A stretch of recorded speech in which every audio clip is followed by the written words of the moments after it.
Assalamualaikum warahmatullahi wabarakatuh. Waalaikumsalam warahmatullahi wabarakatuh. Alhamdulillah hamdan katsiran kama amar.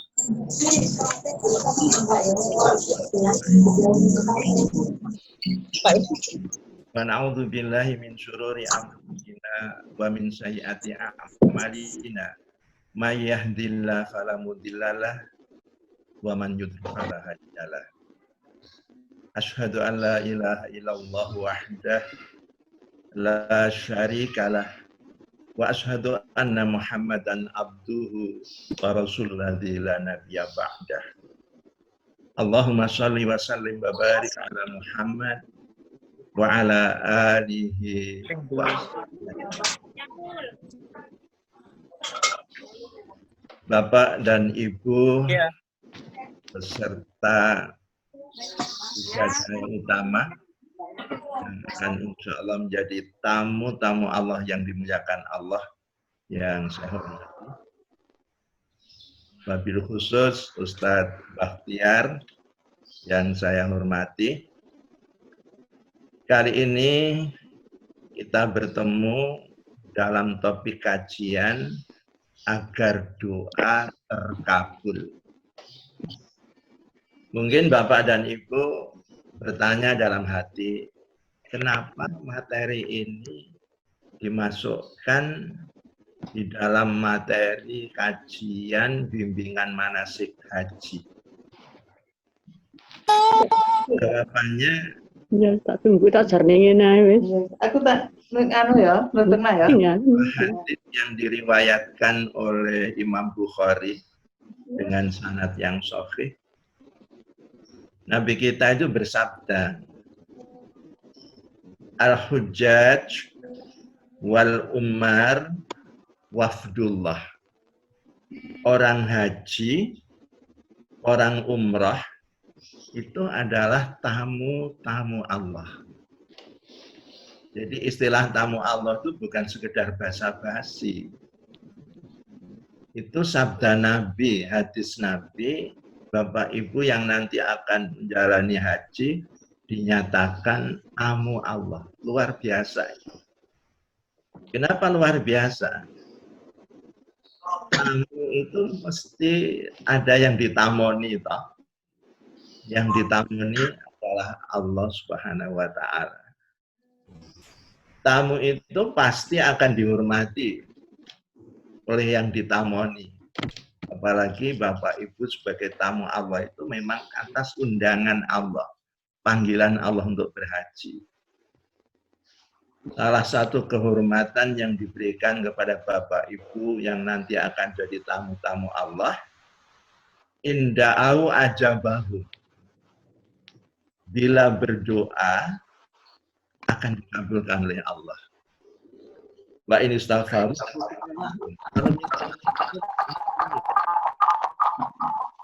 Masya Allah, luar biasa. Allah berjanji dan Allah itu zat yang tidak pernah ingkar janji. Innallaha la yukhliful mi'ad, kata Allah sendiri. Sesungguhnya aku Allah tidak pernah ingkar janji. Nah, karena haji itu diberikan kehormatan bila berdoa dikabulkan, minta ampun diampuni. Inilah satu peluang emas yang harus kita manfaatkan besar-besarnya. Terkait inilah kita kaji materi khusus bagaimana agar doa yang akan kita panjatkan di hadapan Allah, di istana Allah, Masjidil Haram, Ka'bah, Baitullah, terkabul. Yang kedua, ini lebih khusus istimewanya ya. Kita sekarang ini kan sedang berada di bulan suci Ramadan. Ramadan itu punya banyak predikat, sebutan, lakop, julukan, antara lain Ramadan syahrul doa. Ramadan itu bulan untuk berdoa kepada Allah.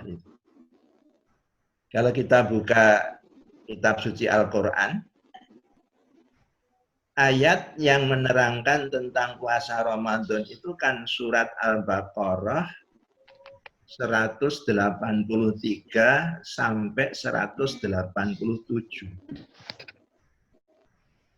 Ada yang menarik dari rangkaian ayat-ayat puasa ini. 183, 184, 185, semuanya itu menerangkan tentang puasa Ramadan. Tiba-tiba masuk 186, penjelasan Ramadan itu dihentikan. Dimunculkan sebuah ayat yang sebenarnya tidak ada kaitan langsung dengan ibadah puasa Ramadan. Baru 187 diteruskan lagi menjelaskan Ramadan. Ayat 186 itu bunyinya begini. Wa idza sa'alaka ibadi anni fa inni qarib. Bila ada di antara hambaku bertanya kepada kamu Muhammad tentang aku ini dekat sekali dengan hambaku. Bahkan di lain ayat Allah mengatakan bal ana aqrabu ilaihi min hablil warid. Al-warid ini loh, urat leher. Jarakku dengan hambaku itu masih lebih dekat dibandingkan hambaku itu dengan urat nadi lehernya sendiri. Sampai ada ayat aina ma kuntum fathamma wajhallah. Kamu berada, Allah ada di situ. Nah, karena aku dekat, uji budak watandai idza da'ani. Aku akan memperkenankan doa permohonan hambaku bila mereka bermohon kepada. Dan seterusnya ayat. Kenapa ayat ini disisipkan dalam rangkaian menjelaskan Ramadan? Allah berkehendak pergunakan sebaik-baiknya dalam bulan suci Ramadan ini untuk berdoa kepada Allah. Itulah makanya Ramadan disebut syahrul doa. Bulan untuk berdoa kepada Allah. Nah, terkait ini, kalau kita sekarang berbicara bagaimana agar doa itu terkabul, tepat sekali. Nanti akan kita kaji. Gimana sih doa itu bisa terkabul? Kenapa sih doa itu kok tidak bisa terkabul dan seterusnya? Inilah sebagai pengantar kebahagiaan kita pada pagi hari ini bisa bertatap muka walaupun secara online. Gara-gara ini loh tidak pergi-pergi ini COVID-19 ini. Corona. Ya, corona. Yang insya Allah kalau Allah nanti kendaki pasti pergi.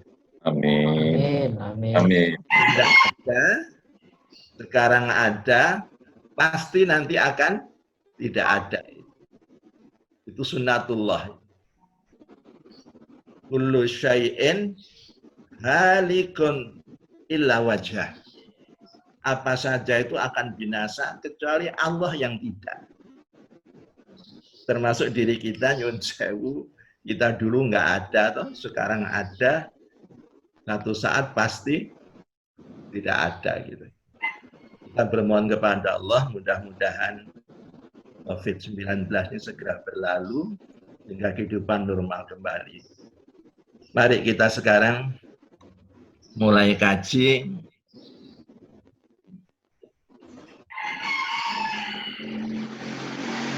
topik agar doa terkabul. Ada 4 hal yang perlu kita bahas terkait dengan agar doa terkabul ini. Apa yang pertama? Hakikat doa itu sebenarnya bagi seorang hamba Allah bagaimana? Itu satu itu. Lalu yang kedua yang akan kita kaji nanti, syarat-syarat agar doa kita itu terkabul bagaimana? Kalau syaratnya tidak dipenuhi bisa tidak terkabul nanti. Lalu yang ketiga yang akan kita bahas, adab, etika, akhlak berdoa menurut Rasulullah SAW itu bagaimana? Sebab yang kita minta itu sesuatu kita hadapkan ke zat sang pencipta. Kita itu kalau meminta sesuatu kepada katakan seseorang yang sangat mulia, kan diperlukan adab, etika yang tinggi, tidak sembarang kita bersikap itu. Nah, yang terakhir, tempat-tempat mana dan waktu-waktu kapan yang mustajabah, yang cespleng kata orang Jawa, untuk berdoa kepada Allah. Inilah 4 hal yang akan kita kaji. Kita mulai dari yang pertama ya.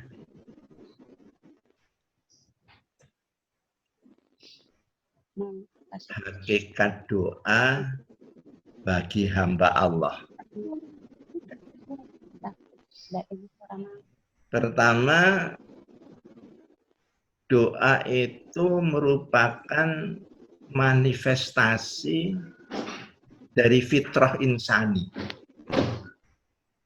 Manifestasi itu katakan perwujudan. Fitrah insani itu keadaan yang sebenarnya diri manusia. Fitrah itu kan banyak yang mengartikan suci. Memang dalam bahasa Arab, suci itu juga fitrah. Tapi fitrah di sini itu yang dimaksud kondisi awal ketika manusia dicipta oleh Allah. Manifestasi dari fitrah manusia, perwujudan dari keadaan yang sebenarnya manusia kita ini bagaimana? Kalau kita baca surat An-Nisa 28,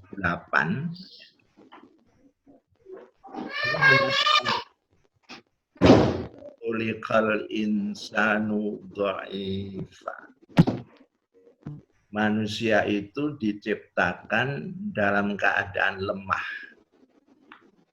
Lemah apanya? Ya fisiknya, ya rohaninya. Kalau Bapak dan Ibu suka membaca surat Yasin ya, di sana ada ayat yang mengatakan wa man nu'ammiruhu nunakisu fil khalqi. Malah ya gitu. Indah sekali ayat ini. Manusia itu semakin dipanjangkan umurnya akan dikembalikan pada asal kejadiannya. Asal kejadiannya apa? Dhaif, lemah. Dulu kita lahir nggak bisa berjalan, toh. Lalu belajar tertatih-tatih, belajar jalan. Akhirnya bisa berjalan, bisa berlari, bisa memanjat. Begitu sudah sampai usia manula, usia lanjut, kembali dhaifah, lemah. Kita ini kadang-kadang tidak sadar. Tidak sadar apa? Oh, kita itu sudah tua. Sering kita itu mengatakan, aku saiki kok gampang, kesel ya. Jengkul lutut ini kenapa? Kok sering sakit?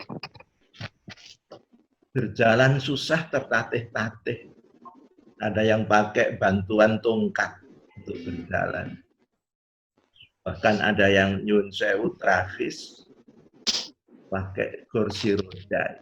Ya itulah memang kejadian fitrah insani.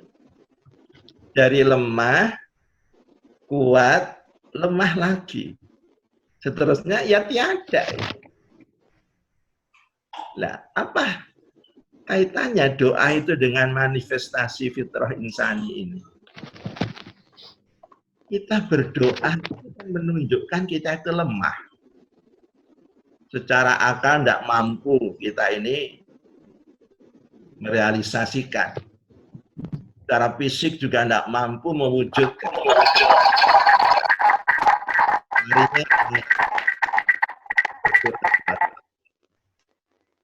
Jadi semakin kita itu banyak berdoa, itu menyadarkan diri kita itu lemah, butuh yang kuat.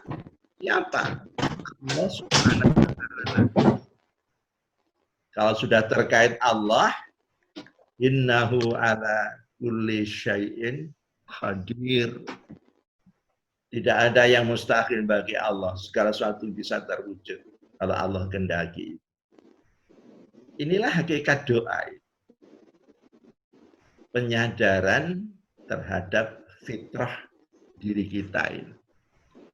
Lalu kalau kita lihat di dalam surat Yunus ayat 12. Kalau saya baca, wa idza mastal insanu durru, dan apabila manusia itu ditimpa aduru, bahaya, da'ana li jambihi, manusia itu menyeru aku, kata Allah, baik dalam keadaan berbaring, au qaidan, atau sedang duduk, au qaiman, atau sedang berdiri. Namun, kata Allah, falamma kasyafna anhu dzurrah marra ka'alam yaduna ila dzurrin massah. Begitu nanti bahaya yang menimpa dirinya aku cabut karena mereka minta pertolongan kepadaku, berdoa kepadaku. Enak saja mereka itu berjalan gontai sepertinya tidak pernah meminta pertolongan kepadaku. Ini sebuah sindiran Allah kepada kita, surat Yunus 12. Allah itu dijadikan, kata orang Jawa, tambel butuh itu. Apa tambel butuh? Ya nek butuh, minta kepada Allah. Begitu Allah penuhi, lupa kepada Allah. Kita tidak boleh seperti itu. Kita itu lemah. Sangat-sangat memerlukan Allah. Penolong dari hal-hal yang tidak bisa kita atasi. Baik. Ini hakikat doa yang pertama. Manifestasi dari fitrah insani. Yang kedua apa? Hakikat doa bagi hamba Allah itu, doa adalah ibadah yang diperintahkan Allah dan Rasulnya. Jadi kita berdoa itu memang diperintahkan oleh Allah. Allah tidak suka dengan hamba yang tidak berdoa kepadanya. Dalam sebuah surat Al-Mu'min ayatnya 60, Allah mengatakan, ud'uni astajib lakum. Ud'uni ini, ayo, berdoalah kalian kepadaku. Astajib ini fi'il mudhari', present form ya. Aku akan penuhi permohonanmu itu. Di sini kan Allah seperti berjanji kepada kita. Nah memang logikanya ya, kalau Allah itu menyuruh kita berdoa, tentunya Allah akan mengabulkan. Nah kalau tidak akan dikabulkan, untuk apa menyuruh berdoa itu? Dalam hati Bapak Ibu timbul pertanyaan gini, tapi saya sering berdoa kepada Allah, kok enggak diijabahi, kok enggak dipenuhi. Nah itu nanti yang akan kita bahas. Logikanya, enggak mungkin Allah enggak akan memenuhi doa. Wong Allah yang menyuruh berdoa kepadanya. Bahkan dalam sebuah hadis yang diriwayatkan Abu Dawud, Imam Turmudi, Nabi mengatakan ad-du'a'u wal ibadah. Doa itu termasuk ibadah. Hati-hati ya, kalau sudah disebut ibadah itu. Kenapa? Kalau sudah disebut ibadah, itu cara kita melakukannya harus seperti yang dicontohkan oleh Nabi. Kebalikannya kalau muamalah, human relationship, muasyarah ma'al khalqi, hubungan dengan sesama, kita diberikan kebebasan selama tidak melanggar aturan yang ditetapkan. Dibolehkan berkreasi. Gitu. Tapi kalau sudah ibadah, istilah rokoknya tas bandrol. Nggak boleh ditambah, nggak boleh dikurangi. Orang awam tuh kadang bertanya gini, Pak saya, Yai, kalau tambah ngeten. Masalahnya kan sailan awon. Ono contoh saka Nabi apa enggak? Lah kalau boleh nambah seenaknya dengan alasan biar baik, saya bisa nambah sekian banyak baik itu. Yang saya sering berikan contoh apa? Sholat ya. Kita mengakhiri sholat tuh uluk salam toh ke kanan kiri. Boleh enggak salamnya kita rubah ini? Assalamualaikum waalaikumna warahmatullahi ta'ala wabarakatuh. Boleh? Boten bareng. Tapi kalau muamalah saya pidato, ceramah boleh. Assalamualaikum waalaikumna warahmatullahi ta'ala wabarakatuh. Nggak apa-apa itu. Nah, karena doa itu min jumlatil ibadah, kita nanti harus tahu bagaimana doa yang dituntunkan oleh Nabi, caranya itu. Doa itu bagus. Boleh enggak kita di dalam sujud dalam sholat ya, sholat kan ibadah ya, kita baca surat Yasin waktu sujud itu. Surat Yasin kan bagus, tapi nggak ada tuntunan di dalam sujud itu baca surat Yasin. Rusak ibadah nanti kalau ditambah dikurangi gitu. Dan biasanya saya perhatikan kalau ibadah itu seperti yang dituntunkan oleh Nabi, itu simpel, sederhana, tidak sulit. Nanti kita akan ketahui bagaimana berdoa yang dituntunkan. Di dalam hadis Abu Dawud Tirmidzi ini, Nabi mengatakan berdoa itu termasuk ibadah. Ibadah itu kalau sudah memenuhi syarat rukun, pasti diijabahi, pasti dipahalai oleh Allah. Jadi doa itu ibadah yang diperintahkan, baik dalam Quran maupun dalam hadis. Baik oleh Allah maupun oleh Rasulnya. Semakin kita banyak berdoa, sama dengan kita itu semakin banyak beribadah kepada Allah. Yang ketiga apa? Kalau tadi doa itu hanya disebut sebagai ibadah, sekarang lebih hebat lagi. Ad-doa mukhul ibadah. Mukh itu otak. Intinya ibadah itu berdoa. Cuma kan kita itu banyak beribadah. Nanti waktu kita haji, waktu umrah di tanah suci, itu kan kita isi dengan ibadah macam-macam toh. Pasti di dalamnya itu akan kita hiasi dengan banyak berdoa kepada Allah. Karena intinya, otaknya ibadah itu adalah berdoa. Hanya bagi orang yang tidak senang beribadah sajalah mereka yang tidak senang berdoa kepada Allah. Yang keempat, doa itu hakikatnya senjata orang beriman. Doa silahul mukmin. Silah, senjata. Ada sebuah kisah di dalam hadis Nabi. 3 orang musafir karena hujan, mereka berteduh di dalam gua. Tiba-tiba batu besar jatuh menutup pintu gua itu. Hujan sudah reda, tapi 3 orang ini tidak bisa keluar dari gua itu.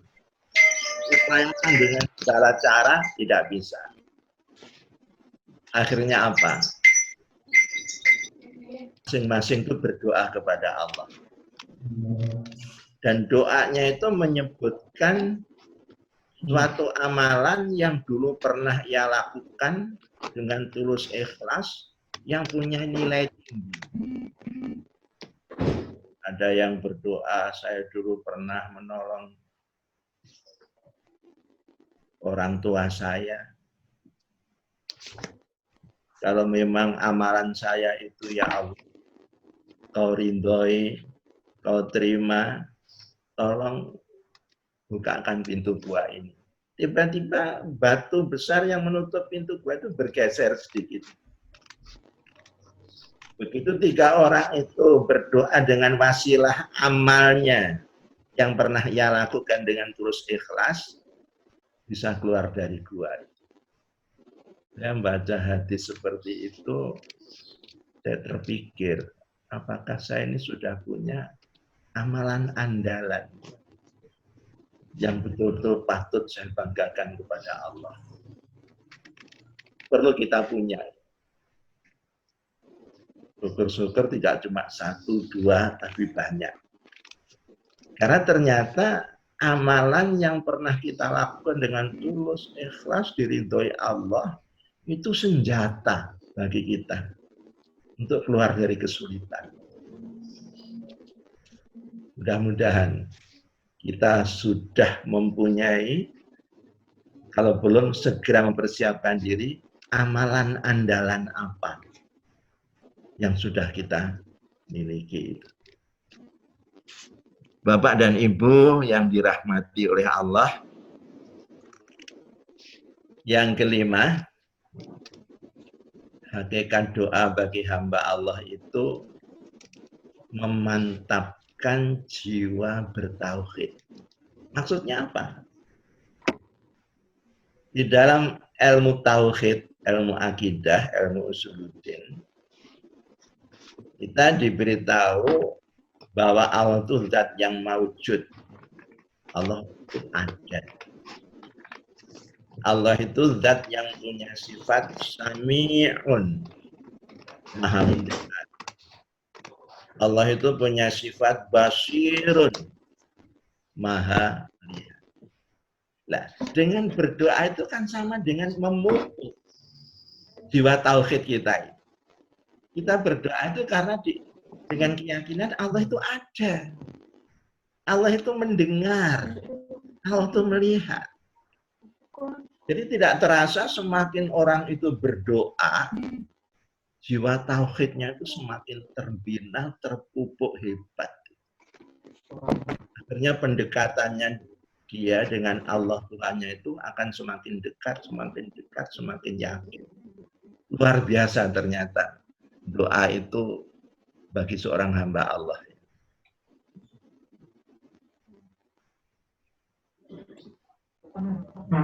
Sampailah kita sekarang membicarakan bagaimana syarat-syarat doa yang makbul, yang diterima oleh Allah itu. Perlu diketahui Bapak Ibu yang saya hormati, hakikatnya ya, setiap doa yang kita panjatkan kepada Allah itu akan dikabulkan oleh Allah. Cuma kapan dikabulkannya, waktunya itu kapan, bentuk pengabulannya itu bagaimana, itu hak prerogatif Allah. Hak sepenuhnya pada Allah itu. Di dalam surat Al-Mu'min 60 yang tadi sempat kita singgung, Allah kan mengatakan, wa qala rabbukum, dan Tuhanmu berfirman, ud'uni astajib lakum. Ayo, kalian minta kepadaku, astajib lakum. Fi'il mudhari' itu present form, aku akan memenuhi doa pengharapan kamu. Siapa yang berjanji ini? Allah. Allah kalau berjanji pasti dipenuhi.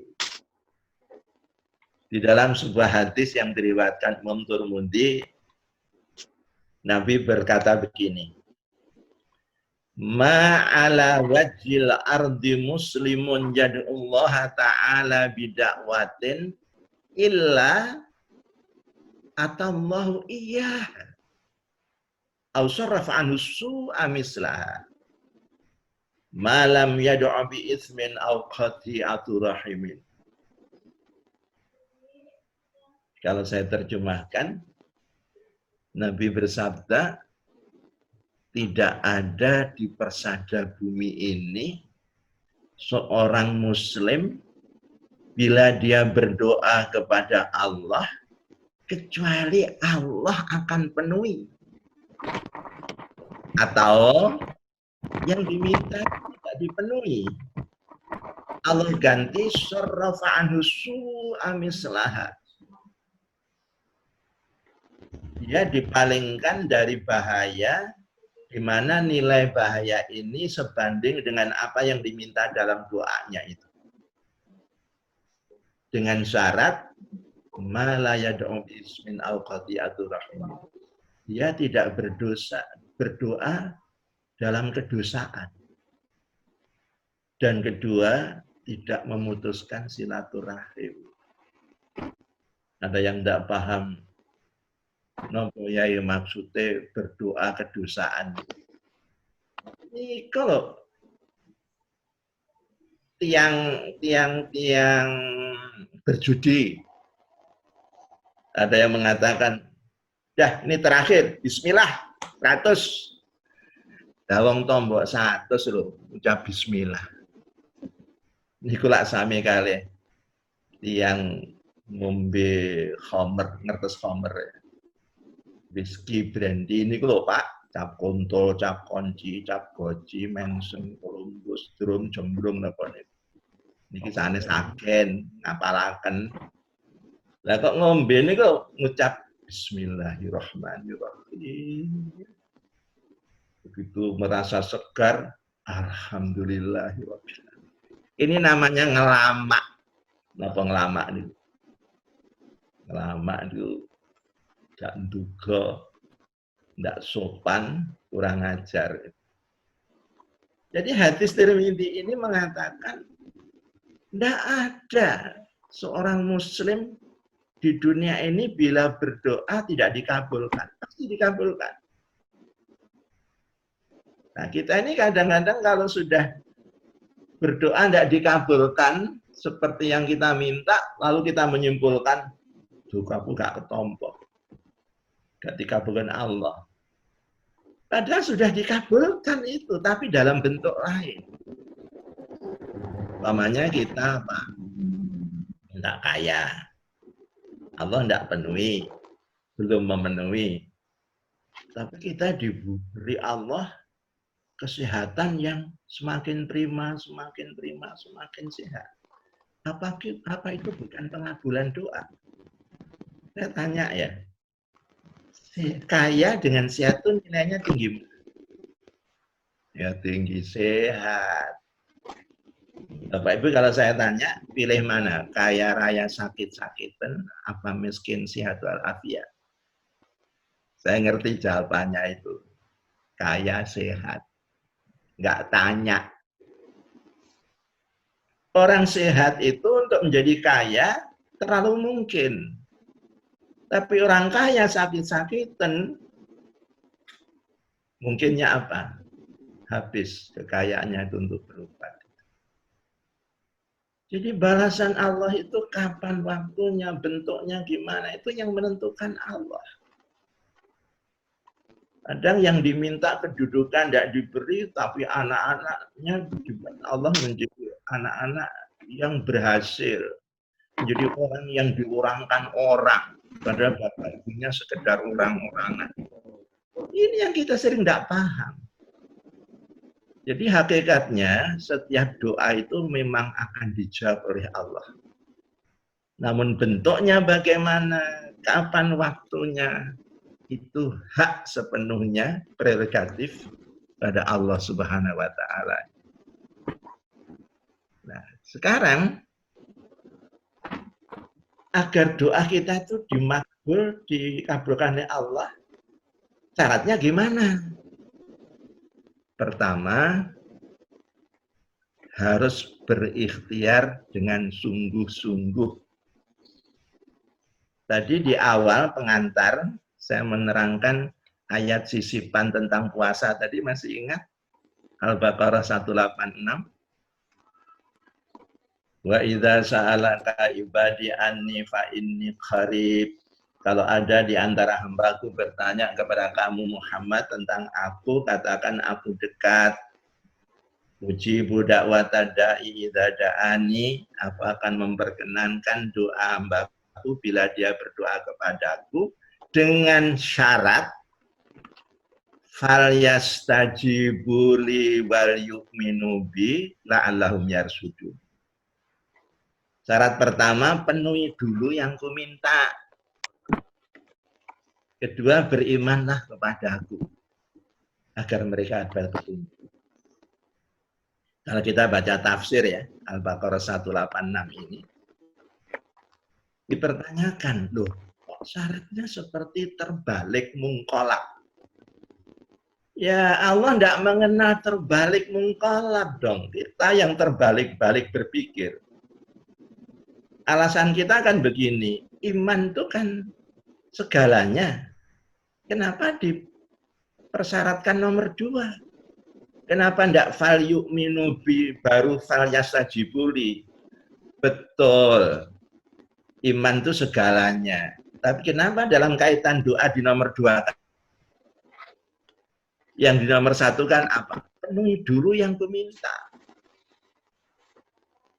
Kita sakit, biar sembuh yang diminta Allah dan Rasulnya apa? Berobat. Walaupun kita tidak beriman, asal berobat ini, insya Allah sembuh. Tapi nyun sewu kalau mengandalkan iman sing penting dongo, imannya sing kuat, gak usah berdoa, gak usah berobat. Berdoa yang penting. Kira-kira kemungkinan besarnya sembuh atau malah mati. Nah itulah. Jadi kalau kita ingin doa kita dikabulkan oleh Allah, penuhi dulu syaratnya, ikhtiar dengan kesungguhan yang tinggi. Ingin sembuh, kita berobat. Ingin sehat, kita berolahraga. Kita ingin berkedudukan tinggi, berjuang dengan gigih. Itu syarat yang harus dipenuhi. Di dalam surat Shad ayat 10, kalau kita baca apa? Falyartaqu fil asbab. Hendaklah mereka itu meninggi, sukses, jaya, berhasil fil asbab dengan menegakkan sebab-sebabnya ini. Nah yang salah kita, Allah dipersalahkan, dungo gak dikabulkan. Lah syaratnya untuk berikhtiarnya ditinggalkan. Itu loh. Inilah yang harus kita penuhi dulu itu. Pertama, ikhtiar dengan sungguh-sungguh. Kedua apa? Kesucian.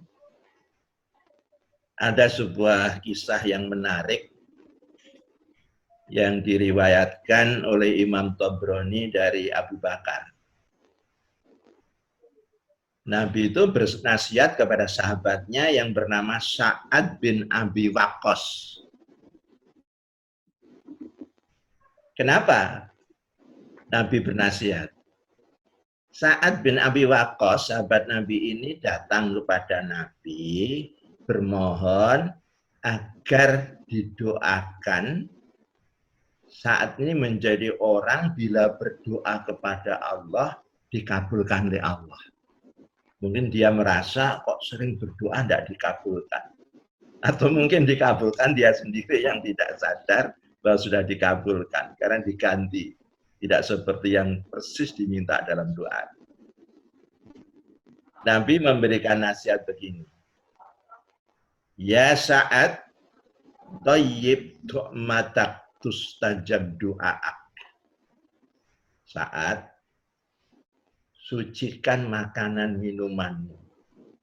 Niscaya doamu itu akan diperkenankan oleh Allah.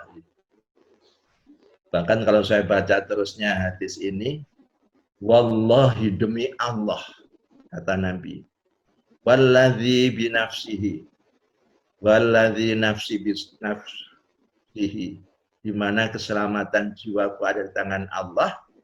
Law anna ar-rajula la yakdifu luqmatal harama fi jawfik la yustajaba du'a'ahu arba'ina yawman. Na'udzubillah min dzalik. Saat demi Allah yang keselamatan jiwa ada di tangannya. Seandainya seseorang itu berani memasukkan lukmah itu sepotong kecil, sekerak makanan haram dalam rongga mulutnya, niscaya doa tidak akan didengar Allah 40 hari 40 malam. Na'udzubillah min dzalik. Jadi kesucian makanan, minuman kita itu sangat berpengaruh pada diterima tidaknya doa kita. Itulah sebabnya Bapak Ibu, Nabi memberikan tuntunan sebelum kita berdoa itu sebaiknya beristighfar. Mohon ampun. Astagfirullahaladzim. Alladzi la ilaha illa huwal hayyul qayyum wa atubu ilaihi. Baru berdoa. Karena di dalam surat Quran juga Allah sering menyatakan innallaha yuhibbut tawwabin wa yuhibbul mutatahhirin. Yang ketiga, berdoa kalau ingin dikabulkan itu harus semata-mata ditujukan kepada Allah. Tanpa wasilah, tanpa perantara. Kita sering melantunkan surat Al-Fatihah. Pada ayat yang keempat itu apa yang kita lantunkan? Pernyataan iyyaka, hanya kepadamu. Na'budu, kami menyembah, kami beribadah, wa iyyaka, dan hanya kepadamu nasta'in, kami minta tolong. Menariknya ayat ini, na'budu itu mendahului nasta'in. Nasta'in itu minta tolong, berdoa itu loh. Na'budu itu ibadah. Sebab yang namanya minta tolong itu, ini di depan saya itu ada meja ya. Kalau meja ini saya angkat, saya sudah berusaha ini mengangkat, nggak kuat. Layak saya mengatakan kepada anak saya, cucu saya, tolong deh, angkatan deh. Itu namanya minta tolong. Nasta'in. Ista'ana yasta'inu isti'anatan, minta tolong.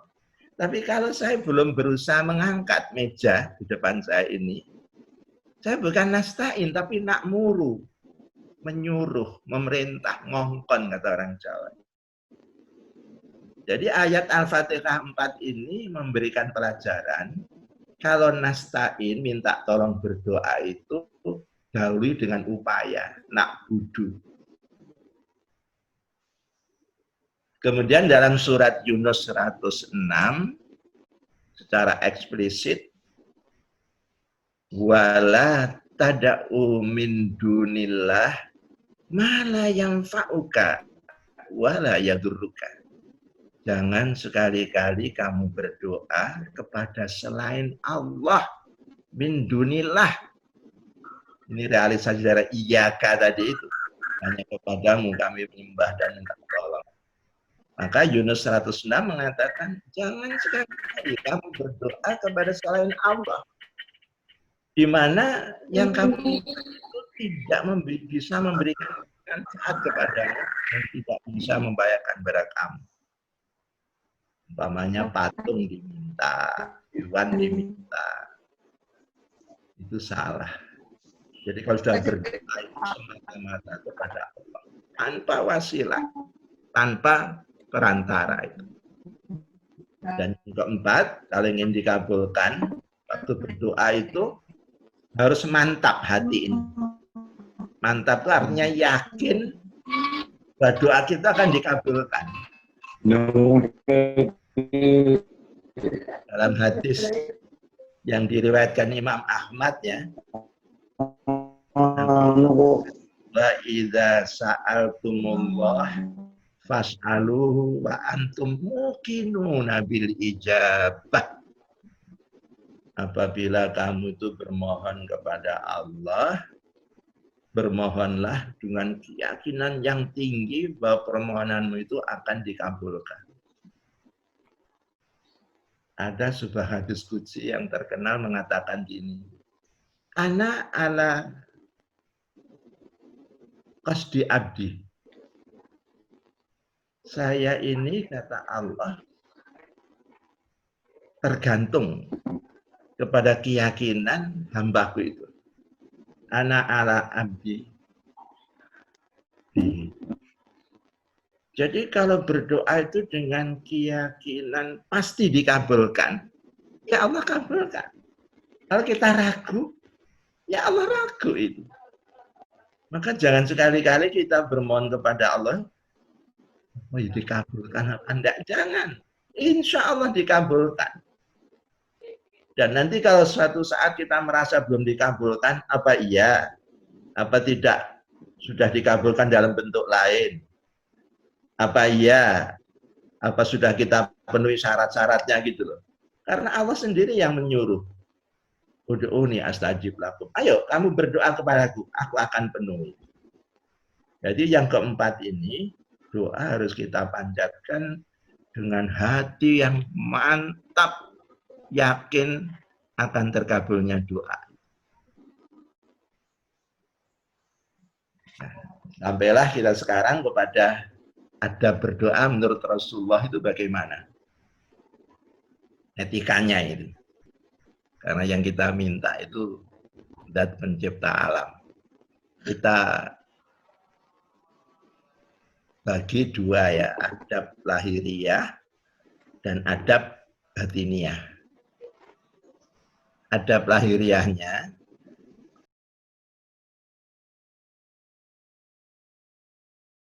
hendaknya dalam keadaan suci. Jadi orang berwudu dengan tidak itu lain. Kualitas doanya nanti dikabulkan atau tidak oleh Allah. Nabi itu ya hidup dalam situasi yang sangat sulit air. Beliau itu walaupun tidak untuk sholat, kalau batal berhadas, beliau itu berwudu. Bahkan kita baca hadis, beliau itu kalau akan tidur berwudu. Bahkan lebih khusus ya, beliau itu kalau hubungan suami istri, sehabis hubungan itu beliau bersuci. Bukan mandi, berwudu untuk meneruskan tidurnya lagi. Padahal wudu itu tidak mengangkat hadas besarnya. Tuh. Padahal hubungan suami istri kan hadas besar. Itulah Nabi. Karena beliau tahu doa yang dipanjatkan kepada Allah akan dikabulkan kalau si pendoa itu dalam keadaan suci. Innallaha yuhibbut tawabin wa yuhibbul mutatahhirin. Allah itu sangat menyayangi, mencintai orang yang bersih lahir dan batinnya itu. Berikutnya, menghadap kiblat, menghadap Ka'bah. Itu adab kita berdoa kepada Allah. Yang ketiga, disunahkan kita itu mengangkat kedua tangan. Saya baca dalam hadis, Nabi itu mengangkatnya tinggi. Hadis mengatakan sampai garis ini ketiak itu kelihatan. Prakteknya kalau kita mengangkat tangan tinggi-tinggi, memang jiwa menjadi lebih mantap untuk berdoa. Tapi kalau doanya panjang kan tidak kuat lama-lama itu. Kita ambil posisi tengah aja lah. Mengangkat. Itu sunnah. Akan lebih mendukung jiwa kita dalam berdoa kepada Allah. Kemudian yang berikutnya, hati-hati yang 4 ini ya, dengan suara lirih, dengan suara pelan. Surat Al-A'raf 55 mengatakan ud'u rabbakum tadarruan wa khufyatan. Berdoalah kepada Tuhanmu itu dengan rendah hati, low profile, mutawaddi, wa khufyatan, dan suara samar.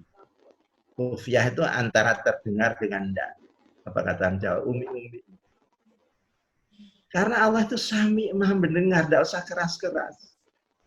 Termasuk mengaminkan itu dalam sholat berjamaah, setelah imam membaca waladhdallin, kita jawab amin. Jangan terlalu keras. Allah sudah mendengar.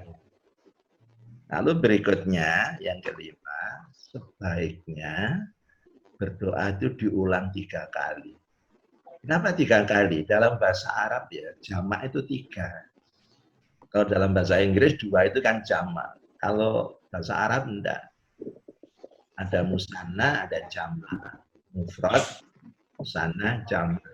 Jadi kalau kita ulang 3 kali, itu menunjukkan kita itu sungguh-sungguh bermohon kepada Allah. Loh, kalau diulang-ulang gitu apa enggak menjemukan? Lain. Saya bacakan hadis. Innallaha yuhibbul mulihina fid du'a. Justru sesungguhnya Allah itu sangat senang dengan doa yang diulang-ulang. Beda dengan kita. Kita itu punya kemampuan kelebihan terbatas. Kali minta diberi, kedua kali sudah disalahkan, dipaitu, ketiga kali tutup tidak diberi. Allah enggak. Allah maha kaya, justru semakin banyak kita itu meminta diulang-ulang itu, Allah senang, menunjukkan kita itu lemah. Dididik kita itu perlu Allah. Kita itu hamba, Allah itu khalik. Maka jangan merasa berat untuk mengulang-ulang itu. Setan yang sering mengganggu kejiwaan. Sudah minta gitu, sekarang minta lagi seperti itu. Tidak apa-apa. Allah suka dengan doa yang diulang-ulang. Berikutnya yang nomor 6. Mulailah doa itu dengan menyebut nama Allah. Ya, minimal basmalah. Artinya tahmid alhamdulillah. Lalu berselawat kepada Nabi. Dan selawat itu diperintahkan toh. Innallaha, sesungguhnya Allah, wa malaikatahu, dan malaikatnya yusholluna ala nabi, berselawat kepada Nabi. Nah kalau Allah malaikatnya aja sholawat, masa kita hendak toh? Dari wong Jawa sawangannya, ketoknya itulah. Orang yang suka berselawat kepada Nabi akan dicintai oleh Allah. Ada sebuah hadis yang menarik.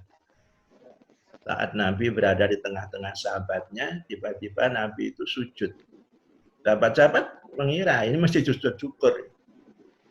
Ya, ternyata ditunggu sampai lama itu tidak bangkit-bangkit. Ada apa ini? Begitu Nabi bangkit dari sujud, ditanya oleh sahabat, Nabi tadi sujud apa? Nabi mengatakan sujud syukur. Maaf Nabi, kok begitu lama tidak seperti biasanya? Jawab Nabi, iya, saking senangnya hati saya. Kenapa Nabi? Barusan Jibril membisikkan ke telinga saya, mengatakan Allah berfirman, apabila ada hambaku berselawat kepada kamu Muhammad 1 kali saja, aku akan berselawat kepadanya 10 kali.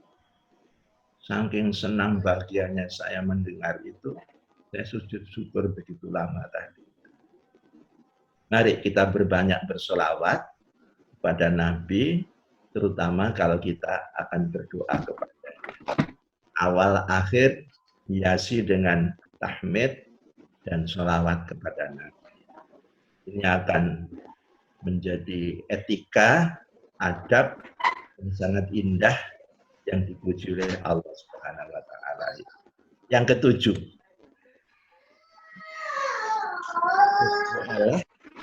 dengan memakai Asmaul Husna. Asma itu jamak dari ismun, nama. Ismun, ismani, asma. Husna itu indah. Kenapa tidak hasan? Ya karena asma itu jamak. Menjadi mu'annas husna. Di dalam surat Al-A'raf 180, Allah menyatakan, walillahil asma'ul husna. Allah itu punya nama-nama yang indah. Yang kita kenal 99. Fad'u biha. Ayo berdoalah kalian dengan nama-namanya itu. Maka kalau kita berdoa itu jangan cuma ya Allah, ya Allah, ya Allah. Sesuaikan dengan yang kita minta. Umpamanya kita minta apa? Minta kaya. Ya Allah, ya Ghani. Ghani itu kan yang maha kaya. Minta sembuh. Ya Allah, ya Syafi. Penyembuh itu. Kita minta ampun, ya Allah, ya Ghafur. Itu. Allah senang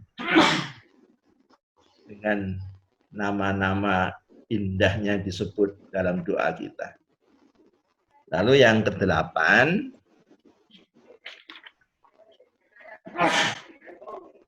jangan berdoa bergaya seperti orang bersajat. Memaksa-maksakan kalimat sehingga kehilangan makna. Contohnya apa ya? Kira-kira gini. Berdoanya, ya Allah, aku ketuk pintumu. Dan apa ketuk-ketuk pintu, malah kata dibuka no.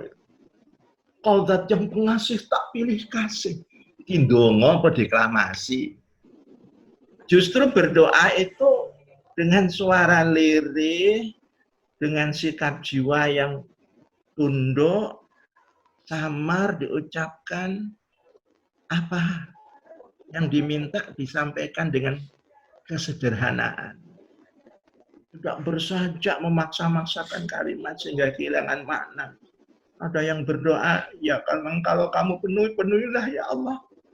Umpama tidak kau penuhi, ya tidak apa-apalah. Ini dongo tak?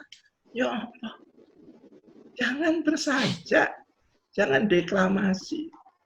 Dengan kalimat-kalimat polos. Jangan dipaksakan. Nah, inilah 8 hal yang termasuk adab lahiriah. Sekarang adab batiniahnya apa? Pertama ya, adab batiniahnya itu ikhlas untuk Allah semata. Baca surat Al-Bayyinah ayat 5. Apa yang dikatakan Allah? Wa ma umiru illa liya'budullaha mukhlishina lahuddin. Aku tidak perintahkan mereka itu beribadah, termasuk berdoa tadi itu. Kecuali dengan ikhlas semata-mata karena Allah. Ikhlas itu apa tuh? Tulus kepada Allah. Lalu yang kedua, ada batin, dengan sikap jiwa yang tunduk, khusyuk, berserah diri kepada Allah. Kalau kita baca surat Al-A'raf ya, ayatnya 55, Allah mengatakan, Udu'u rabbakum tadarruan wa khufyatan, innahu la yuhibbul mu'tadin. Ayo berdoalah kalian kepada Tuhan kalian dengan tadarruk, rendah hati, low profile, tawadhu, wa khufyah, dengan suara samar, lirih. Innahu la yuhibbul mu'tadin. Allah tidak suka dengan sesuatu yang bersifat melampaui batas. Jadi dengan khusyuk untuk. Lalu yang ketiga, ada batin dengan hati yang mantap atas apa yang dimintanya. Tadi sudah kita singgung. Lalu yang keempat, sadar akan dosa-dosanya, disertai niat kuat untuk bertobat dan menjauhinya. Inilah yang dituntunkan Nabi, disunahkan kita itu sebelum berdoa, hendaklah beristighfar. Lalu yang kelima, membersihkan diri dari penyakit-penyakit hati, apa? Iri, dengki, sombong, dendam, juga memutus tali persaudaraan. Karena Allah itu zat yang yuhibbut tawabin wa yuhibbul mutatahhirin. Kalau kita baca di surat Al-Baqarah 224, zat yang suka menyenangi yang bersih lahir batin. Kita bersihkan jiwa kita. Lalu yang berikutnya, yang keenam, tidak memaksakan kehendak kepada Allah dan juga tidak asal-asalan.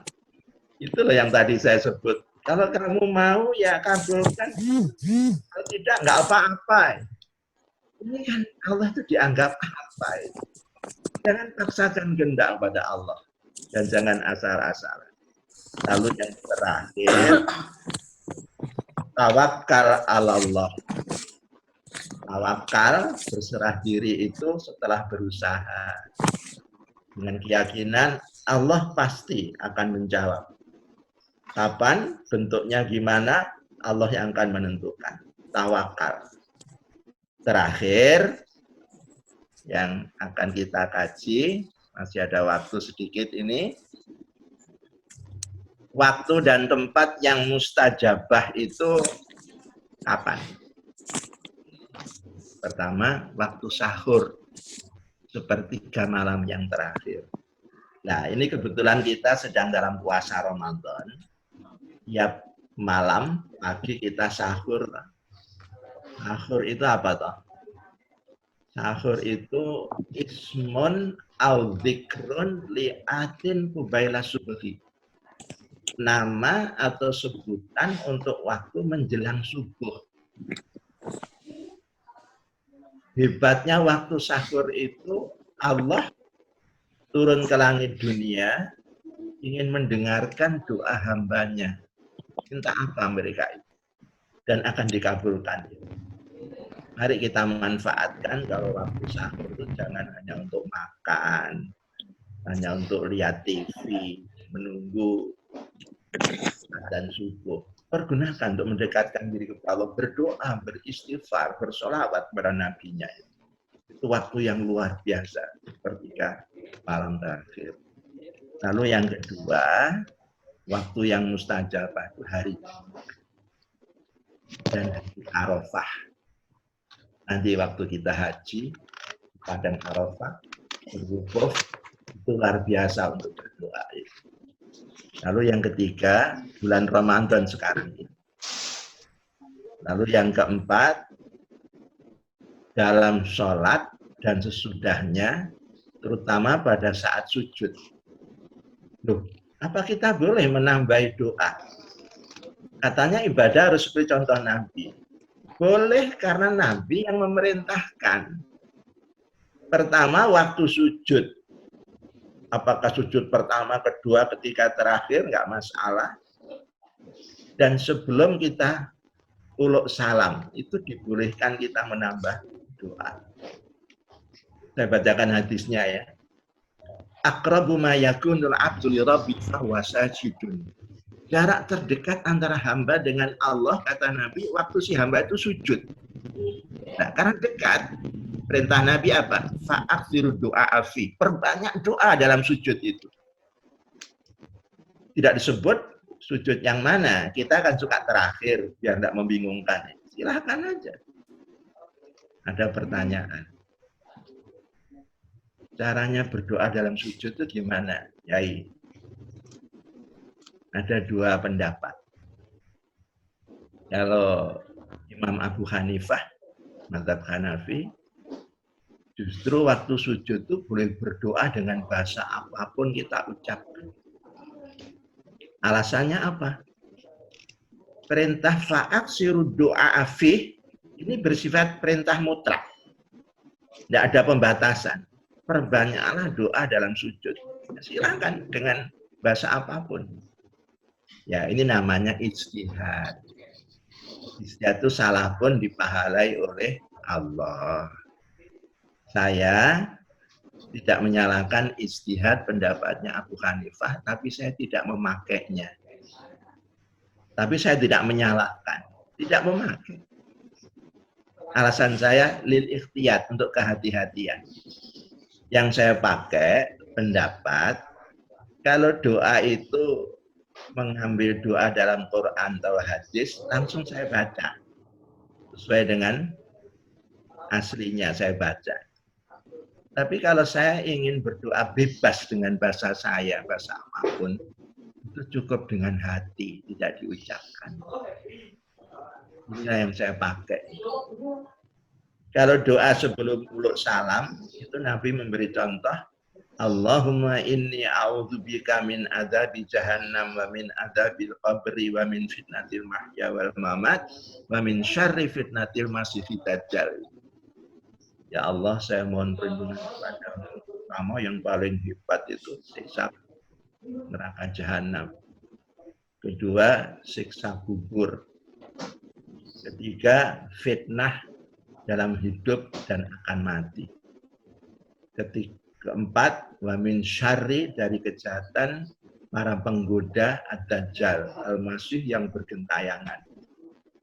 Ini yang dibaca oleh, silahkan dipakai apakah mengakhiri sholat atau di luar sholat, doa kepada Allah.